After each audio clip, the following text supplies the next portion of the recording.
Oke, baik. Terima kasih. Selamat malam. Assalamualaikum warahmatullahi wabarakatuh.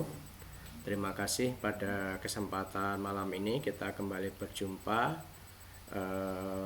bertatap muka untuk mata kuliah akuntansi biaya. Saya berharap semoga semua dalam keadaan sehat walafiat, tidak ada kurang satu apapun. Oke, baik. Untuk perkuliahan pada malam ini kita akan berdiskusi tentang tema yaitu untuk pencatatan biaya bahan baku.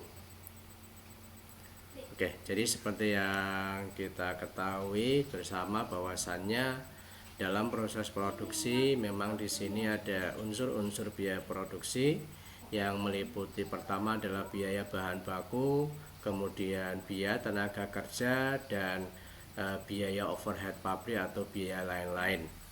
Nah, pada minggu lalu kita sudah berdiskusi tentang bagaimana proses penentuan harga pokok suatu produk dengan menggunakan metode harga pokok proses, ya, di mana di dalam penentuan harga pokok proses tersebut di sini baik dilakukan pada perusahaan yang melakukan proses produksi melalui satu departemen atau mungkin di sini juga dilakukan proses produksi melalui beberapa departemen. Nah, di sini kita kembali lagi ke topik pada perkuliahan sore ini. Jadi sebagaimana tadi yang sudah saya singgung bahwasannya unsur-unsur daripada biaya produksi yang mana di sini pertama adalah terdiri dari biaya bahan baku, kemudian ada biaya tenaga kerja dan ada juga biaya overhead pabrik. Nah, untuk malam ini kita akan berdiskusi tentang pencatatan untuk biaya bahan baku. Oke. Jadi bahan baku seperti yang kita ketahui bersama ya, bahwasanya memang ini merupakan salah satu daripada unsur dari biaya produksi. Oke, baik. Jadi apa itu biaya bahan baku? Nah, di sini selanjutnya kita bisa langsung ya berdiskusi apa itu definisi daripada bahan baku. Jadi bahan baku ini merupakan bahan yang membentuk satu kesatuan yang tak terpisahkan dari produk jadi dan merupakan biaya utama dalam proses pembuatan suatu produk. Jadi dari sini ada hal yang perlu kita garis bawahi bahwasannya antara bahan baku dengan produk jadi ini merupakan satu kesatuan yang memang tidak bisa dipisahkan. Kita bisa mengenali suatu produk itu terbuat dari apa dengan melihat fisik daripada produk jadi tersebut. Jadi sebagai contoh misalkan saja ketika di sini kita melihat produk kursi. Nah, kita tahu bahwasanya kursi ini itu menggunakan bahan baku dari plastik ataukah bahan baku dari besi ataukah bahkan mungkin bahan baku dari kayu. Dan kadang kita juga bisa mengetahui secara spesifik untuk jenis bahan baku yang digunakan. Dalam artian misalkan bahan baku yang digunakan adalah kayu, maka di sini kita bisa secara spesifik mengetahui kayu yang digunakan itu apakah kayu jati atau mungkin kayu meranti atau mungkin kayu jenis kayu yang lain. Nah, jadi ini adalah yang dimaksud dengan bahan baku. Nah, di sini bahan baku merupakan unsur utama daripada biaya produksi yang mana di sini tanpa adanya bahan baku maka mutlak proses produksi tidak akan terjadi. Makanya terkait dengan persediaan bahan baku dalam mendukung daripada proses produksi ini ketersediaannya memang harus selalu ada ya. Dimana di sini dalam rangka apa? Agar supaya kelangsungan daripada proses produksi itu akan terjadi secara terus-menerus. Nah, oke. Nah, ini dalam konteks manajemen bagaimana pengelolaan daripada bahan baku yang ada dalam suatu perusahaan.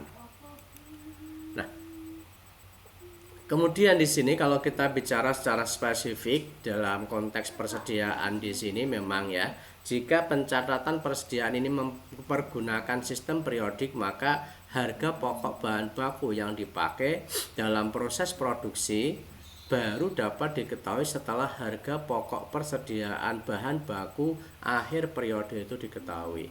Ini, oke. Jadi mungkin ini untuk kembali ya mereview, merefresh dari pembahasan dari mata kuliah yang lainnya, yaitu yang tentunya sudah Anda pelajari. Ini adalah mata kuliah di dalam akuntansi keuangan. Di dalam mata kuliah akuntansi keuangan kita sudah berbicara banyak tentang persediaan, yang mana memang di dalam proses pencatatan untuk persediaan di sini kita mengenal ada dua metode. Yang mana di sini metode yang pertama adalah metode periodik. Metode periodik di sini biasa juga disebut dengan metode fisik, ya. Dikatakan metode periodik karena memang di dalam proses pencatatan atau penentuan harga pokok suatu bahan persediaan secara umum ini dilakukan secara periodik. Misalkan 1 bulan sekali, atau mungkin 1 minggu sekali, 2 minggu sekali. Nah, ini sesuai dengan intensitas transaksi yang terjadi pada perusahaan. Nah, makanya dikatakan sistem periodik karena memang di dalam proses pencatatan atau penentuan harga pokok itu dilakukan secara periodisasi. Nah, metode periodik di sini atau sistem periodik tadi sudah saya katakan, istilah lainnya adalah sistem fisik, ya maaf, sistem fisik. Nah, sistem fisik di sini ini dikatakan sistem fisik karena memang dalam prakteknya di dalam penentuan harga pokok atau pencatatan persediaan ini memang di sini dilakukan dengan cara menghitung, ya, jumlah persediaan secara fisik. Yang wujud fisiknya ada maka dihitung, sedangkan kalau wujud fisiknya tidak ada maka di situ tidak akan dihitung. Nah, makanya ini istilah lain daripada metode periodik.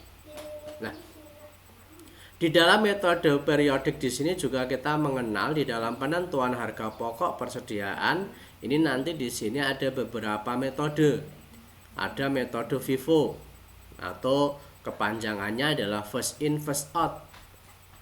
Masuk pertama, keluar pertama. Ini adalah metode FIFO atau kadang juga disebut dengan metode MPKP. Masuk pertama, keluar pertama. Nah, ini. Jadi ini adalah bagaimana proses untuk penentuan harga pokok suatu persediaan, dalam artian kalau di sini adalah persediaan bahan baku. Di samping metode FIFO ada juga metode LIFO atau kepanjangannya adalah last in first out. Nah, ini adalah berarti masuk terakhir, keluar pertama. Nah, ini adalah untuk metode LIFO, ya. Nah, masuk terakhir, keluar pertama. Beda dengan metode FIFO, ya. Nah, ini. Kemudian di samping itu ada juga metode rata-rata. Nah, metode rata-rata ini memang ada beberapa jenis.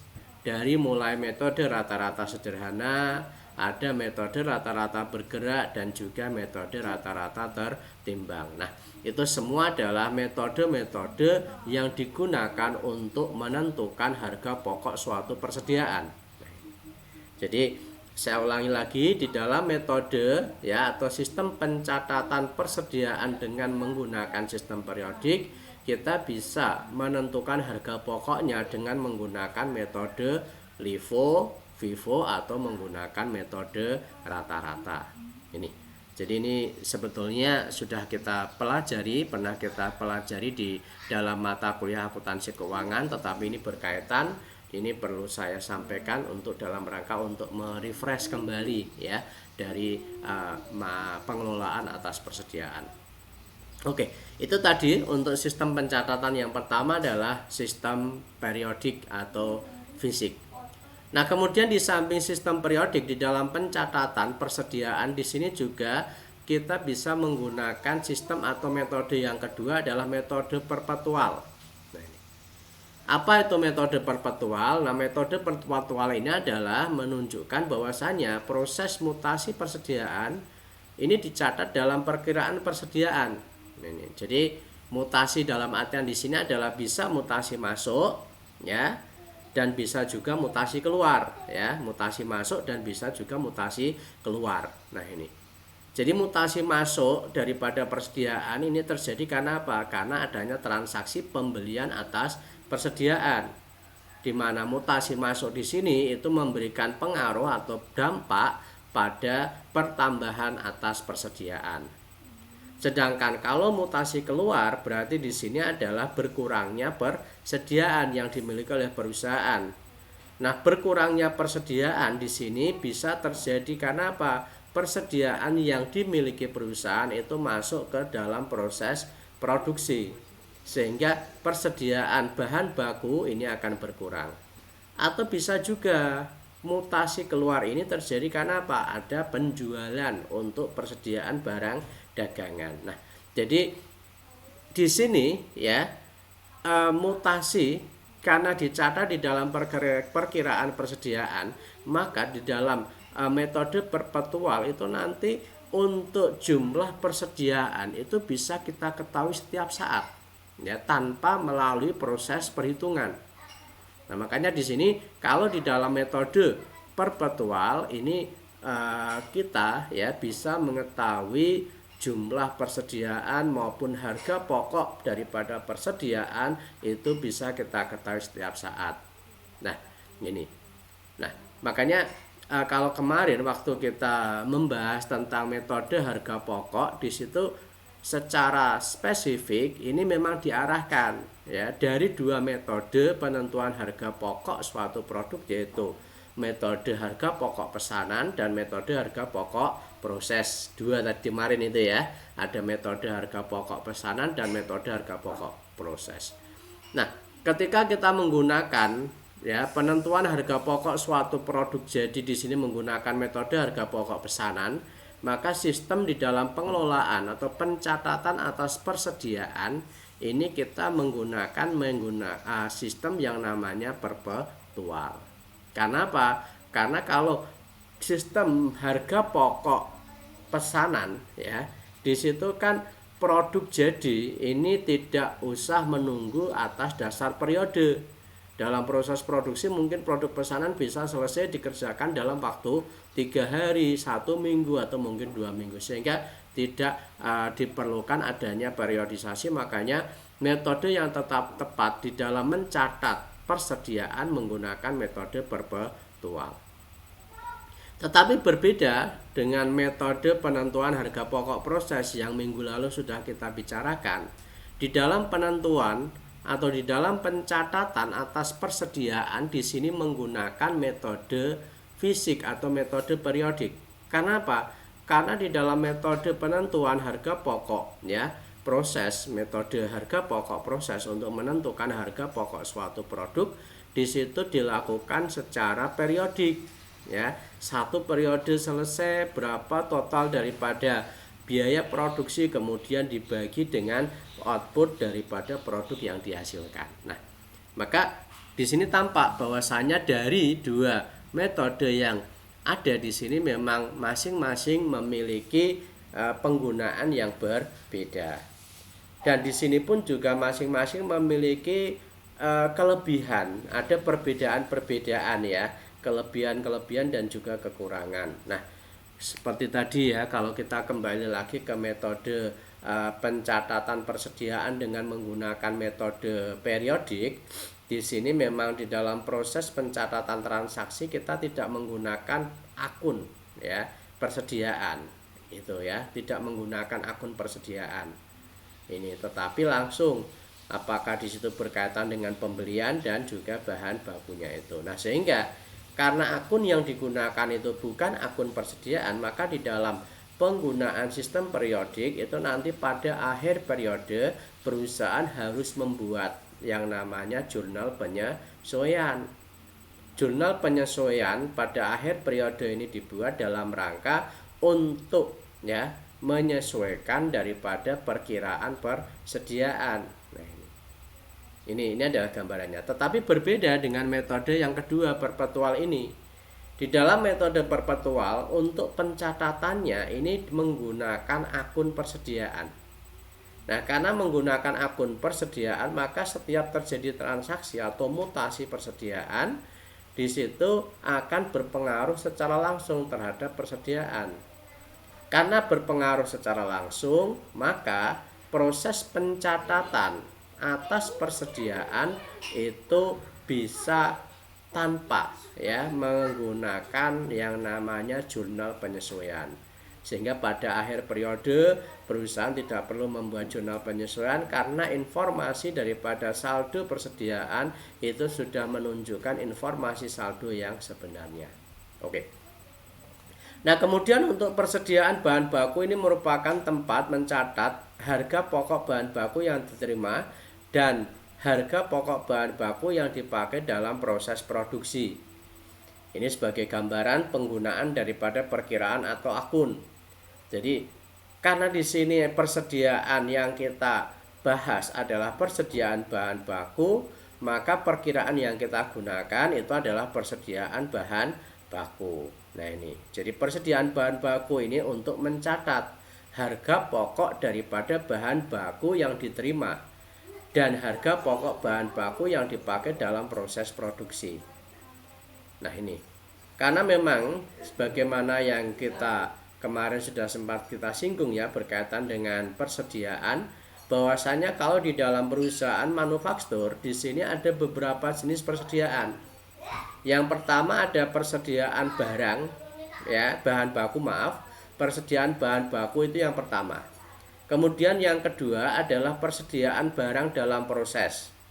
Dan yang ketiga ini adalah persediaan produk jadi. Nah, karena ada 3 jenis persediaan ini, maka dalam proses akuntansi kita harus menyebutkan secara spesifik jenis daripada persediaan itu. Apakah persediaan bahan baku, apakah persediaan barang dalam proses, ataukah persediaan produk jadi. Nah, di sini karena kita melakukan pengelolaan atas bahan baku, maka perkiraan yang kita gunakan itu adalah perkiraan bahan baku. Jadi ini adalah sebagai pemahaman mengapa di sini kita harus membuat secara spesifik nama perkiraannya, yaitu perkiraan bahan baku. Dan hal yang tidak kalah pentingnya tentunya bahwasanya perkiraan bahan baku ini merupakan tempat untuk mencatat harga pokok bahan baku yang diterima atau harga pokok bahan baku yang dipakai dalam proses produksi.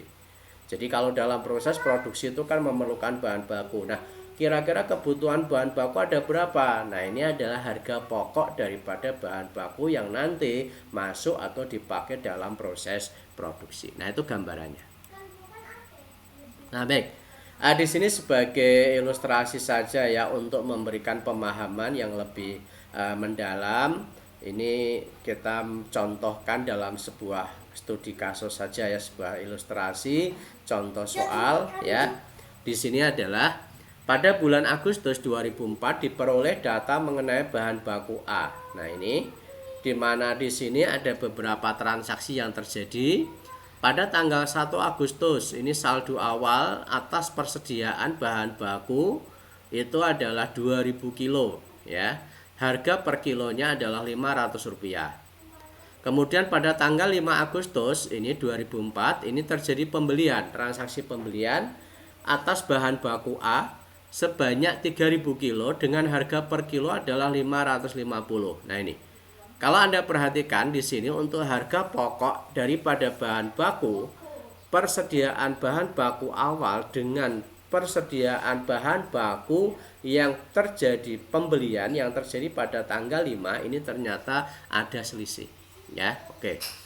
Nah, makanya di sini memang harus nanti dalam bagaimana penyajiannya itu harus dipisah. Oke, selanjutnya pada tanggal 7 Agustus 2004 ini masuk ke dalam proses produksi sebanyak 4000 kilo. Nah, ini. Jadi ini masuk dalam proses produksi 4000 kilo. Ini. Nah, kita bisa melihat ya, bisa melakukan akumulasi berapa jumlah persediaan untuk bahan baku produk A.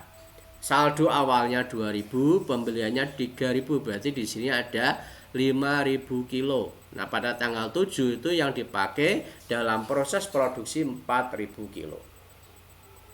Nah, kemudian pada tanggal 10 Agustus ini juga terjadi pembelian lagi sebanyak 4000 kilo dengan harga per kilonya menjadi 525. Ini juga ada selisih, ada penurunan ya ini ya. Oke. Kemudian pada tanggal 14 Agustus ini juga masuk lagi proses produksi sebanyak 3000 kilo. Oke. Jadi ada transaksi yang terjadi pada bulan Agustus baik itu transaksi pembelian maupun transaksi untuk pemakaian bahan baku masuk ke dalam proses produksi. Oke. Nah, baik, sekarang kita langsung saja bagaimana untuk pencatatan daripada persediaan bahan baku A ini. Di sini kita menggunakan metode FIFO, ya. Perlu saya tekankan lagi bahwasanya metode FIFO itu adalah metode first in first out, masuk pertama keluar pertama. Oke, untuk lebih jelasnya langsung kita bisa lihat. Nah, ini secara konteks ya, ini ya. Harga pokok bahan baku yang dipakai dalam proses produksi pada tanggal 7 Agustus 2004 ini sebanyak 4.000. Nah, ini pada contoh di atas, maka kita bisa menghitung berapa sih untuk harga pokok daripada bahan baku yang dipakai dalam proses produksi.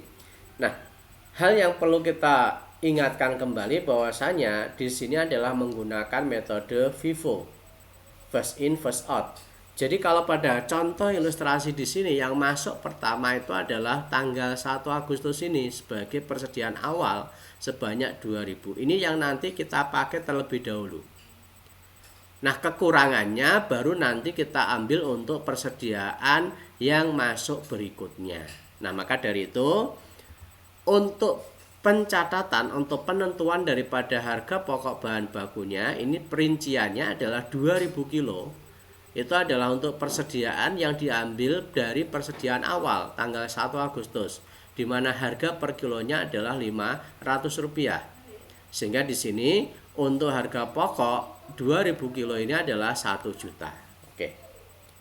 Nah, karena dalam proses produksi yang terjadi pada bulan Agustus, pada tanggal 7 Agustus ini menggunakan bahan baku sebanyak 4.000 kilo, dan ini sudah kita penuhi 2 kilo dari persediaan awal, maka di sini ada kekurangan 2.000 kilo lagi. Nah, untuk itu yang kekurangan 2.000 kilo ini itu kita ambilkan dari persediaan yang dibeli pada tanggal 5 ini sebanyak 3.000, itu diambil 2.000 kilo. Sehingga informasi harga pokoknya masih mengacu yang pembelian tanggal 5 di sini yaitu 550. Nah, maka kita tulis 4.000 kilo, harga per kilonya 550, sehingga di sini harga pokoknya adalah 1.100.000.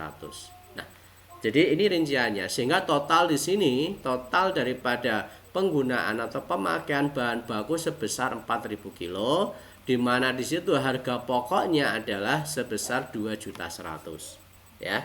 2.100.000 itu informasinya adalah yang 2.000 kilo ini adalah harganya 500, dan yang 2.000 kilo lagi adalah harganya 550. Oke, ini adalah contoh bagaimana untuk perhitungan harga pokok persediaan bahan baku yang masuk dalam proses produksi.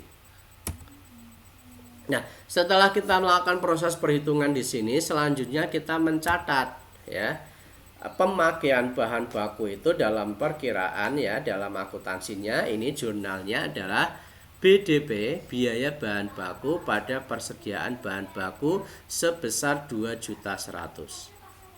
Tahu ya BDP itu apa ya? Ini oke. Kalau lupa saya ingatkan, BDP ini adalah barang dalam proses. Ini merupakan akun yang melekat pada setiap unsur biaya produksi ketika unsur-unsur biaya produksi itu masuk ke dalam proses produksi. Ini sebagai identifikasi. Ya, ini tadi sama, bahan baku masuk ke dalam proses produksi itu pada tanggal 7 adalah sebanyak 4.000 unit. Nah, yang kita catat bukan 4.000-nya pada jurnalnya itu tidak, tetapi yang kita catat adalah harga pokok daripada bahan baku yang masuk dalam proses produksi atau nilai daripada bahan baku itu. Oke. Nah, selanjutnya di sini harga pokok bahan baku yang dipakai dalam proses produksi tanggal 14.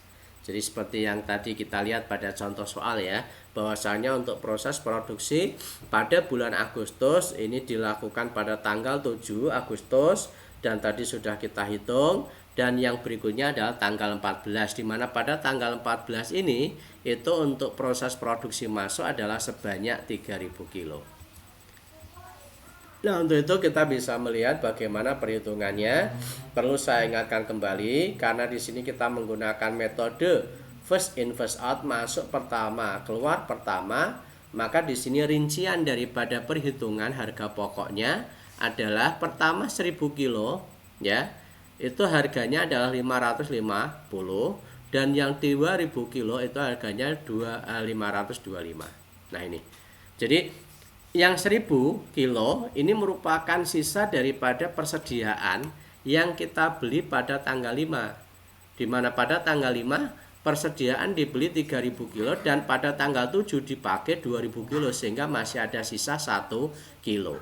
Nah, 1 kilo ini merupakan masuk pertama ya, karena untuk yang persediaan awal sudah habis. Nah, maka dari itu rinciannya kembali ke sini, 1 kilo harganya adalah 550 sehingga di sini harga pokoknya adalah 550.000. Kemudian untuk yang 2000 kilo harga per kilonya adalah 525. Di sini harganya atau harga pokoknya adalah 1.050.000.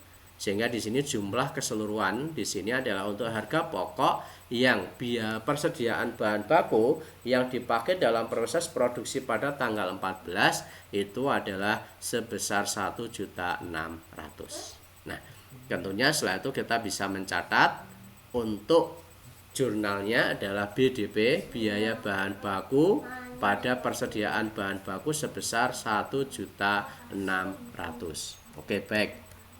Sampai sini mungkin ada yang ingin ditanyakan, silakan berkaitan dengan proses pencatatan untuk persediaan bahan baku. Silakan kalau mungkin. Oke, kalau mungkin nanti juga bisa ditanyakan melalui WhatsApp langsung ya. Itu tadi bagaimana proses untuk pencatatan yang berkaitan dengan persediaan. Nah, di sini selanjutnya adalah kita menampilkan untuk kartu persediaan. Ini kedudukannya sebagai buku besar pembantu atas persediaan. Jadi untuk kartu persediaan ini kita sediakan untuk ya proses pencatatan dengan menggunakan metode perpetual.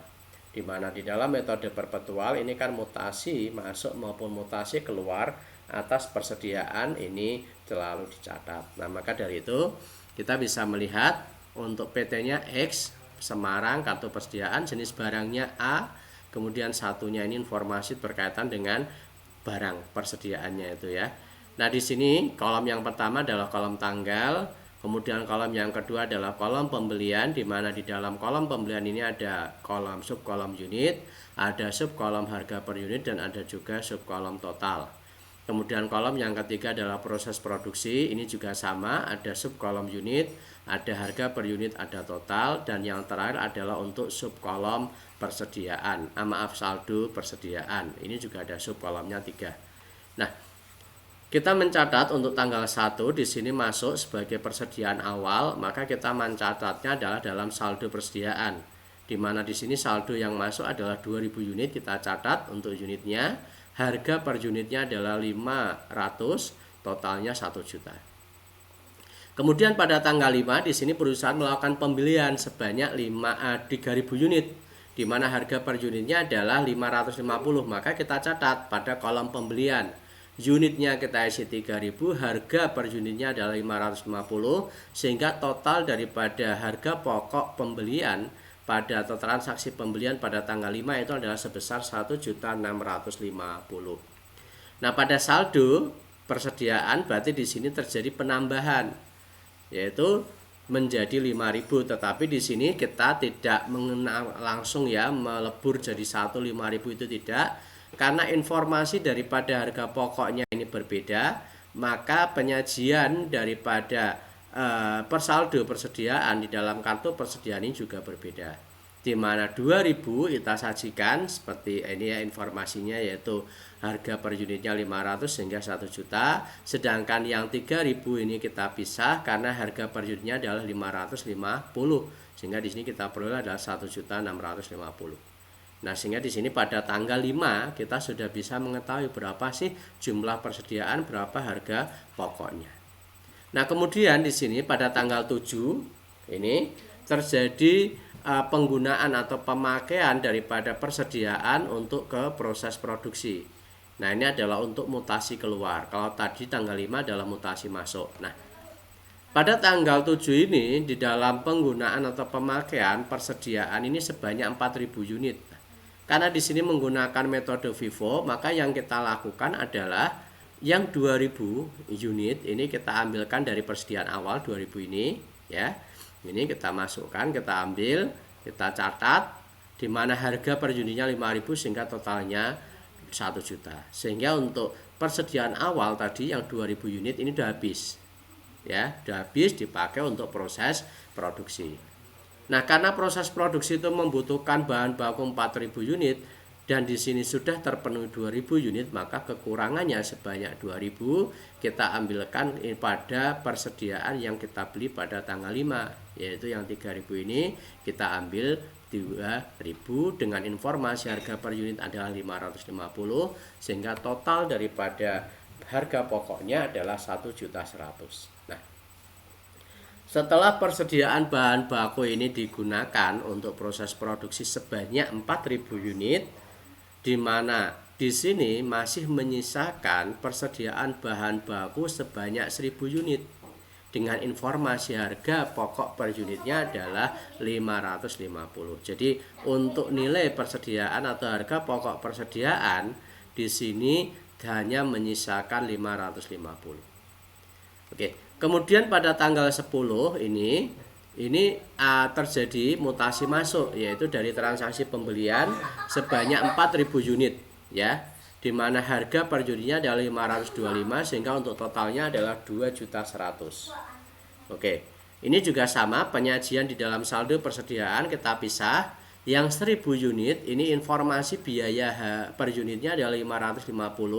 Yang 4.000 yang tadi dari pembelian pada tanggal 10 kita catat di bawahnya 4.000 dengan harga per unit adalah 525 sehingga totalnya adalah 2.100. Nah, selanjutnya tanggal 14 ini juga terjadi mutasi keluar di mana persediaan bahan baku itu dipakai untuk proses produksi sebanyak 3.000 unit. Nah, maka karena di sini kita menggunakan metode FIFO, maka untuk persediaan yang kita pakai untuk proses produksi adalah yang 1.000 unit dulu. Ya, ini sebagai persediaan awalnya, yaitu 1.000 unit adalah 550 sehingga totalnya adalah 550.000. Nah, sedangkan kekurangannya 2.000 unit itu kita ambilkan dari persediaan yang kita beli pada tanggal 10 ini dengan informasi daripada harga per unitnya adalah 525. Sehingga totalnya adalah 1.050. Oke. Nah, dari transaksi mutasi keluar yang terjadi pada tanggal 14, maka di sini saldo persediaan untuk bahan baku jenis A ini tersisa 2.000 unit. Ini adalah untuk jumlahnya, di mana harga per unitnya adalah 525 sedangkan nilai harga pokoknya adalah 1.050. Nah, oke. Jadi di sini tampak ya bagaimana untuk pencatatan atas persediaan. Jadi kalau kita melihat di atas ini adalah merupakan bentuk pencatatan secara fisik, sedangkan kalau ini adalah pencatatan secara perpetual. Oke. Baik, itu untuk pemahaman bagaimana implementasi daripada konsep pencatatan baik menggunakan metode fisik maupun menggunakan metode perpetual. Oke. Nah, kemudian di sini sebagai pembanding karena di samping menggunakan metode FIFO juga ada metode LIFO ya. Ini kebalikannya ya, di mana LIFO ini adalah last in first out ya. Masuk terakhir, keluar, masuk terakhir ya. Masuk terakhir, keluar keluar pertama. Oke. Nah, maka dari itu tampak ini penyajiannya ya sama. Jadi pada tanggal 1 ini saldo awal persediaan 2.000 unit, harga per unitnya 500, saldonya adalah harga pokoknya adalah 1 juta. Ketika terjadi mutasi masuk dari pembelian, ini juga pencatatannya sama. Ini 3.000 masuk, harga per unitnya 550, totalnya adalah 1.650. Nah, dalam penyajian untuk saldo persediaan kita pisah sama seperti tadi ya.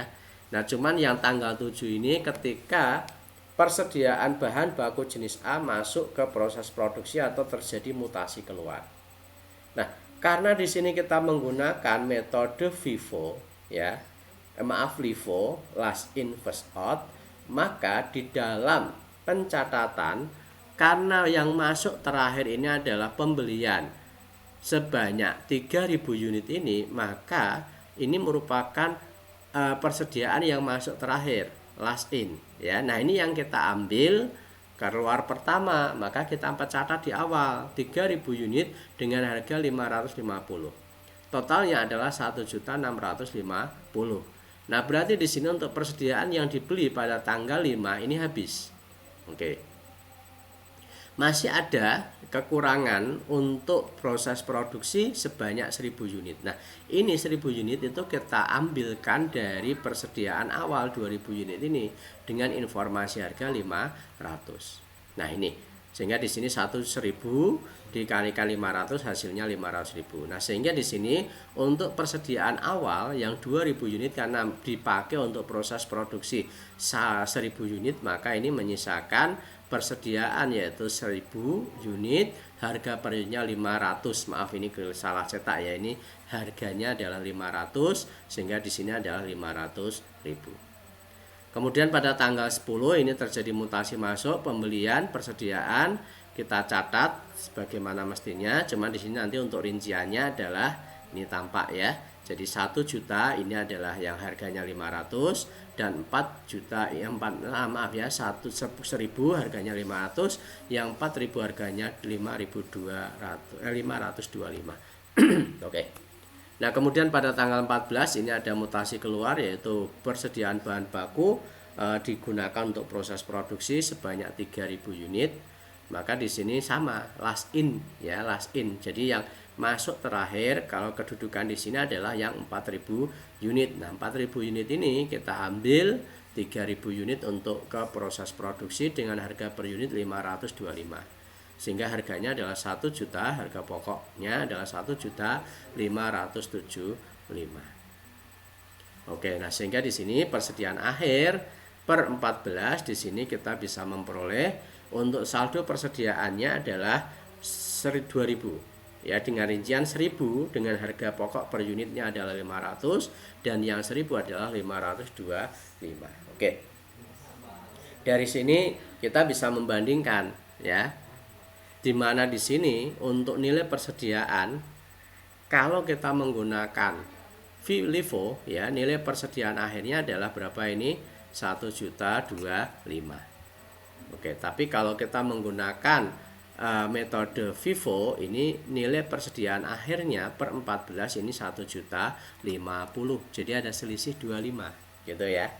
Tapi mana yang benar? Nah, itu semua benar karena ini menggunakan metode. Jadi metode ini tentunya adalah berkaitan dengan sistem yang memang digunakan oleh perusahaan. Dan ini di dalam penggunaan metode perusahaan memang harus konsisten. Bukan hari ini pakai FIFO, besok pakai LIFO dan sebagainya. Tidak. Oke, nah ini sebagai contoh ya. Ini adalah persediaan pada bahan baku. Contoh yang lain ya. Bahan baku B pada CV Satria selama bulan Mei. Ini pun demikian ya. Kita bisa melihat 1 Mei ini saldonya, ini saldo awal, kemudian 6 Mei ada pembelian, 10 Mei ada pemakaian, 12 Mei ada pembelian lagi, 14 Mei ada pemakaian. Nah, ini juga kita bisa menghitung nanti berapa sih harga pokoknya. Nah, ini. Jadi saldo tanggal 1 Mei ini 1.000 ya. Harganya 600 sehingga di situ 600.000. Pembelian tanggal 6 Mei ini 4.000 unit, harga per unitnya 650 sehingga di situ kita peroleh 2.600.000 sama ya. Nah, ini untuk harga pokok rata-rata. Kalau tadi kita menggunakan metode FIFO dan LIFO, ini metode rata-rata. Jadi di sini adalah berapa? 600 ditambah dengan 2.600.000 berarti 3.200.000. Sehingga kalau kita menggunakan harga pokok rata-rata tiap kilo itu berarti 3.200.000 ya, dibagi dengan 5.000. 5.000 dari mana? 5.000 itu adalah jumlah persediaannya. Saldo awal 1.000 dan pembelian 4.000. Nah, sehingga di sini harga pokok rata-ratanya adalah 640. Harga pokok bahan baku yang dipakai dalam proses produksi pada tanggal 10 ini adalah sebesar 3.500 dikalikan dengan 640. 3.600 ini adalah ketika pada tanggal 10 ini kan ada pemakaian masuk ke proses produksi sebesar 3.500. Nah, Jadi ini adalah contohnya kalau menggunakan metode harga pokok rata-rata. Nah, sehingga kita bisa mencatat ini untuk jurnalnya pemakaian atas bahan baku, dan ini juga sama ya, pada tanggal ini setelah terjadi transaksi pembelian bahan baku pada tanggal 20, harga bahan pokoknya ini nanti berubah ya. Dihitungnya ini saldonya tadi ini ya. Gitu. Oke, baik. Jadi ini beberapa contoh terkait dengan penggunaan daripada metode-metode di dalam penentuan harga pokok suatu produk ya. Jadi di sini adalah kita membahas tentang harga pokok untuk bahan baku yang digunakan dalam proses produksi. Oke, baik. Sampai sini mungkin ada yang tanyakan. Jadi itu yang bisa saya sampaikan untuk perkuliahan pada malam ini ya. Terima kasih atas perhatiannya. Insya Allah kita ketemu lagi pada kesempatan. Untuk absensi silakan nanti bisa Anda lakukan di Siakat setelah saya mengupload untuk video ini ya, video kuliah online ini ya. Jadi sebelum saya akhiri, saya ingatkan kembali, jangan lupa rajin cuci tangan ya, kenakan masker jika Anda keluar rumah, jaga jarak ya, social distance maupun physical distance ya. Sehingga di sini usaha kecil yang kita lakukan ini adalah dalam rangka untuk memutus mata rantai penyebaran virus corona. Semoga virus corona bisa segera berakhir sehingga kita bisa melakukan aktivitas seperti sedia kala. Tak lupa saya mengucapkan selamat menunaikan ibadah puasa di bulan suci Ramadan tahun ini. Terima kasih. Saya akhiri. Selamat malam. Wassalamualaikum warahmatullahi wabarakatuh.